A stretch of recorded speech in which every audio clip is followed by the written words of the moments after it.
Okay, today's goal is to figure out when this fellow right here, when does this guy show up using this video here, and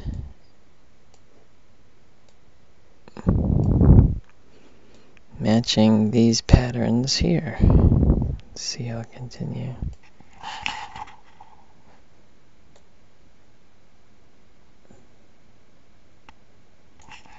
Let's begin the timer.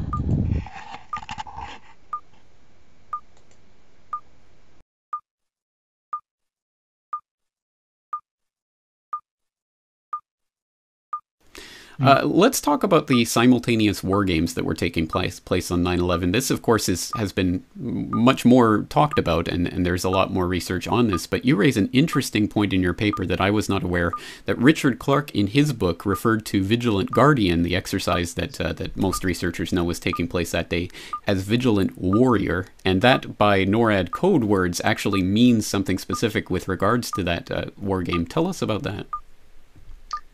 Yeah, that is a point that is also already quite old. It's from 2004, and it is Michael Ruppert who had it in his book Across Crossing the Rubicon. Mm-hmm. Crossing the Rubicon, right? And there he mentioned this, and he made research with NORAD, and he talked about Major Arias, who was a press person there. And he said this to him. He said NORAD code definition is Vigilant Guardian. It's common post exercise, and Vigilant Warrior, or the Warrior in general, would mean there are planes in the air. So this would be the difference between it. This is research by Michael Ruppert from 2004, basically. And so I put this question because I don't understand why Richard Clarke names it a Vigilant Warrior and not Vigilant Guardian. Is it only a mistake by him, or is it a hint by him? I don't know. But we have to talk about this. Right. So again, just to be clear, if it's a warrior exercise, that means there would actually be real live planes that would be involved in that exercise. Yes. Interesting. Yes, of course. So obviously an absolutely crucial point to determine. And again, I'm not sure if anyone has ever put the question to Richard Clarke. Do you know if that has ever been asked of him? No, I don't know. I haven't heard about it. No. Interesting.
What is the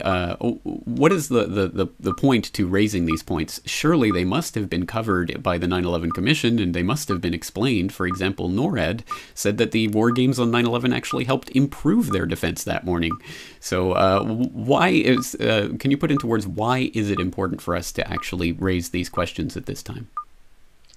Yeah, and I think I can cite some lines from the 9/11 Commission report. I have it here, and you understand what they want to say. It's in very few lines. I want to read them here. It's page 45 of the 9/11 Commission report, and they say, at the end of the whole air defense chapter, they say, the details of what happened on the morning of September 11 are complex, but they play out a simple scheme. NORAD and the FAA were unprepared for the type of attack launched against the United States on 9/11. They struggled under difficult circumstances to improvise a homeland defense against an unprecedented challenge they had never before encountered and had never trained to meet. So this is the argument they make.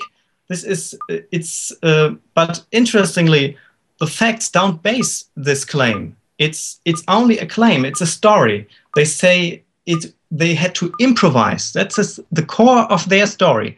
And if you look at what NORAD did, what the fighters did, what the air traffic controllers did, they didn't improvise. They did what they were trained for.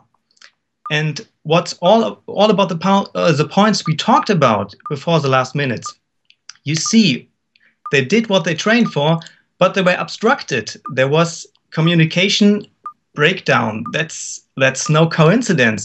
You have, or you could say it in another way. I have in my paper, I have 6 points. I talk to them as anomalies. That means they are not with the conventional theory. You can't explain it. There are anomalies, but if you have 6 anomalies or maybe more, you have to put the whole theory in question, because it's not reasonable that these are coincidences. It's simply not. It's not reasonable. It's not credible that these are all coincidences. So this is the base of this. The air defense was not improvised. This is only a cover story. For more on this story and other breaking news and current events, please go to globalresearch.ca. For more research and analysis by James Corbett, please go to corbettreport.com.